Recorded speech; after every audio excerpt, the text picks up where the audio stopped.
আসসালামু আলাইকুম রহমতুল্লাহি ওবারাকাতু। প্রিয় মৎস্য খামারি বন্ধুরা, সাতক্ষীরা কৃষি মৎস্য নার্সারি অ্যান্ড হ্যাচারির পক্ষ থেকে আপনাদের জানাই সুস্বাগতম। আজকে আমরা আলোচনা করব ভেটকি মাছ চাষের জন্য কিভাবে পুকুর প্রস্তুত করবেন। ভেটকি মাছ চাষের জন্য মাঝারি গভীরতার 4-5 ফুট মিঠা পানির পুকুর বেছে নিতে হবে।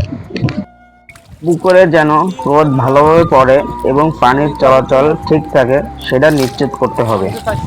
এরপর গলিত গোবর সার, ইউরিয়া আর টিউসপি ব্যবহার করে পানির প্রাকৃতিক খাবার তৈরির ব্যবস্থা করুন।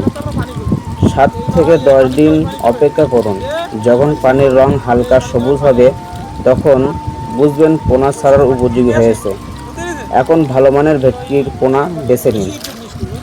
6 থেকে 8 ইঞ্চি হলে সবচেয়ে ভালো হয়। প্রতি শতকে 20 থেকে 25টা পোনা ছাড়ুন। পোনা ছাড়ার পর প্রতিদিন সকাল বিকাল 2বার করে খাবার দিন। সাধারণত 4-5 মাসের মধ্যে ভেটকি মাছ 500 গ্রাম থেকে 1 কেজি পর্যন্ত হয়ে যায়। বাজারে এর দাম ভালো, চাহিদাও বেশি, তাই লাভের সম্ভাবনাও অনেক। তো বন্ধুরা, এই ছিল ভেটকি মাছ চাষের সহজ পদ্ধতি। ভিডিওটি ভালো লাগলে লাইক দিন, চ্যানেলটি সাবস্ক্রাইব করুন এবং পাশে থাকুন। আর পোনা নিতে চাইলে স্ক্রিনে থাকা নাম্বারে এখনই যোগাযোগ করুন।